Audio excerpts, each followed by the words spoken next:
It's just going to be a slog, Ron. We said last week the Steelers' offense, and he just talked about the middle of the field and all of that. They have built an offense as if they're trying to compensate for a backup quarterback. That's what it looks like. That's what it looks like to everybody. Looks like we're not playing with duck. It does. Don't lose the game. Do not, and I'm not saying it's working, okay? It's working. And it might, because of events of recent days, it might continue to work, by the way. But it's basically don't lose the game, quarterback. Don't lose the game. Don't make a turnover. Don't take a lot of risks. Let's keep this game close into the fourth quarter where TJ Watt or Highsmith or make a play. We can unleash our best players where we have all our money located. That's where they can win us games against. By the way, if you watched the game last night, both those offensive lines stink at pass protection. I know Ronnie Stanley's out. Did you see that poor left tackle for the Ravens trying to block Hendrickson? Yeah. It was just a blatant mismatch. And the Bengals offensive line has been subpar since Burrow got there, and they still stink. And every time either one of those guys dropped back, they were under pressure. So it's for the Steelers, it's we're gonna get it to the fourth quarter. That's where we think our best players can win the game for us. And just don't screw it up before that. And that's what's happened. Yeah. That's why they're 6-3. I think people thought these two games, the formula would start to not work. But look now. Now it's DTR and Jake Browning, perhaps, although we have no word on Burrow. So, Ron, the formula may continue to work. But what Ryan said is true, that nothing is going to come easy for this team. They have these two, and then Arizona at home.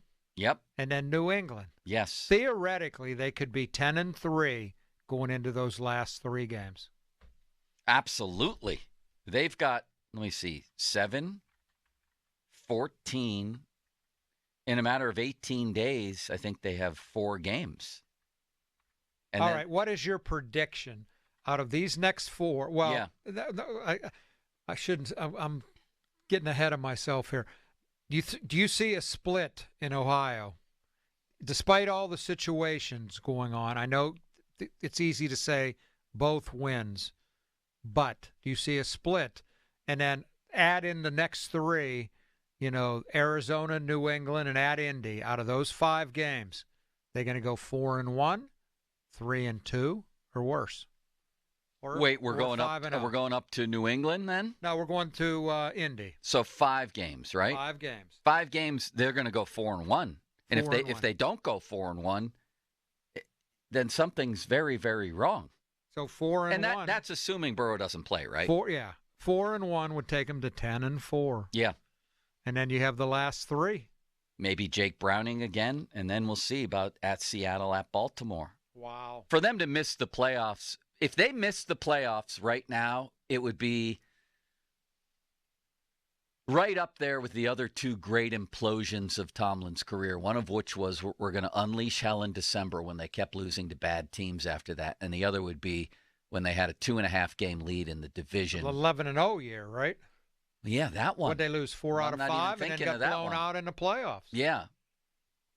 I mean, at least that one, they made the playoffs, but I would have to include that one. I'm thinking of the year they had a 2.5-game lead in the division the year Antonio quit, and they didn't even make the playoffs. They should have. Nobody had blown an AFC North lead that big that late. That was New Orleans game that Juju fumbled. Or right? they It was 7-2 and Connor had some fumbles too, right? Yeah. They were 7-2-1. Yeah, Ben had some bad games down the stretch. I forget who else. They had a bad loss, 33-30 at home against the Chargers. They lost it at the Raiders. Horrible false start call, non-call. Yes, right? Yeah. I remember that. All of that. But this one would be in the conversation for the greatest collapse in Mike Tomlin's tenure here. Maybe the greatest. Maybe the greatest if they don't make the playoffs. Come on. We're looking maybe at DTR, Jake Browning, Kyler Murray, Bailey Zappi, Gardner Minshew, Jake Browning again. All you have to do is win 4 of those 6. 4 of those 6, and you're in. Maybe even 3 of those 6, because then it's not like you're going to hand in losses at Seattle and at Baltimore to end the season. I don't know if I can go with the greatest collapse if it does happen because, I mean, for any of these games, it's not like we can look at them and say, all right, the Steelers are by far Well, the better we just team. talked about how bad the offense Right. is. They'll be a touchdown favorite at home against Arizona. That would be a horrific loss. It depends on how Kyler Murray plays in these next couple weeks. What if he wins a couple that's games? true, but it's still Arizona. And then New England is horrifying this year. Yeah, they're Tank bad. City, right? They're the worst team on the schedule left, I think. I think it might be the worst meltdown. On the other hand, they have a very good chance now to win the division, don't they? Yes, they do. All right, so how far can this really go? We mentioned earlier, you mentioned, Joe, that the only team you fear, really truly fear in the AFC is the Kansas City Chiefs. Yes. So can the Steelers actually not screw it up their way to an AFC championship game? They could, sure, why not? At this rate, I just read the quarterbacks they're playing. They could wind up with 11 wins and a home playoff game instead of having to go to Miami. What if they win the division, Ron? And what if They get a home playoff game? Let's say they're what? If they win the division, they lost to Jackson. Let's call them a 3 seed then. 3 against the 6. Or what is it? Yeah, 3-6. There's one bye. So it would be Kansas City getting the bye. And then it might be the Steelers in that 3 seed against Houston, against Buffalo. Would be in Pittsburgh, too. Yeah. How about that, Fulsey? Against Baltimore, maybe?